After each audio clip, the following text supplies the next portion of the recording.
Musician Danny Kaye, who has done some musical collaborations with Mandoza, and he joins us now live on the line. A very good evening to you, Danny. Thank you so much for joining us. Now, like the rest of the country, you must be quite shocked at the news of Mandoza's death.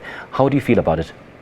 Yeah, thank you for having me. Yeah, I think, to be honest, I'm watching these tribute visuals, and I've gone back in my phone and on my computer and looked at images of Mandoza and played some of the music we did together, and it just really still feels unbelievable. Not really real to me that he's gone, but a very sad day. I think not only for me, but for the whole of South Africa. Now, you've worked with Mandoza for quite some time now. What was the experience like for you? He was just the most talented, gifted musician. He was an incredible songwriter. He could write incredible melodies and hooks, and he possessed the most dynamic presence on the microphone. You knew when Mandoza was on a record, you knew when he stepped on a stage, and he just had something different, something very, very special. And I don't think it was a fluke that he became the legend that we're remembering him for today. He was just a different class to so many of the guys that I've worked with and collaborated in the 20-plus years of my career. And I was just lucky that I got to do something creative with him for a brief period of time. Absolutely, and he left quite a musical legacy. And how much of an influence did he have on the South African music industry? I think when you think of the term legend and artists that will be remembered forever, you think of a Miriam, you think of a Brenda, you're going to think of a Mandoza. He made a lot of South Africans who weren't even aware of the genre called Kwaito realize that they liked it. He allowed us to venture out of our own worlds into others. And I think he truly captured the spirit of what the South African Rainbow Nation could be about through his music.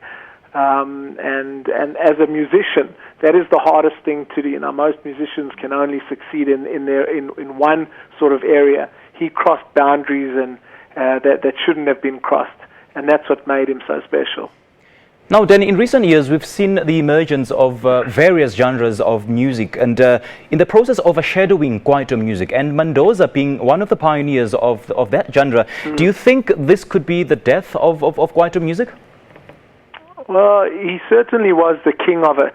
There's no doubt, and Kwaito, back in the 90s, in the late 90s, was the dominant genre, but that's music. It changes, certain styles go in and out. But Kwaito will always be South African. It will always be ours. It can't be replicated by any country in the world because it was born here.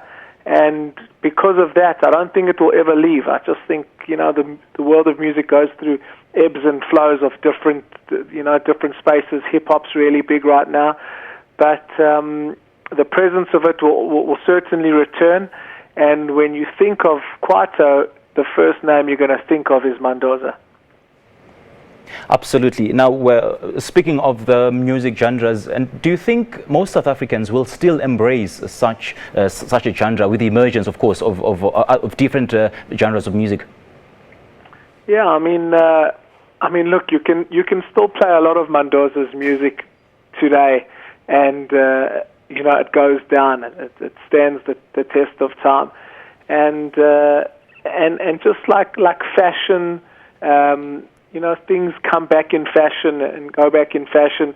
And if you ask the hip hop kind of heavyweights in the industry today, I can guarantee you that they'll quote Mandoza as an influence, as an inspiration, as a trailblazer to pushing the South African music industry forward and allowing for different people to accept different types of music that they shouldn't ordinarily accept, because Mandoza did that with his.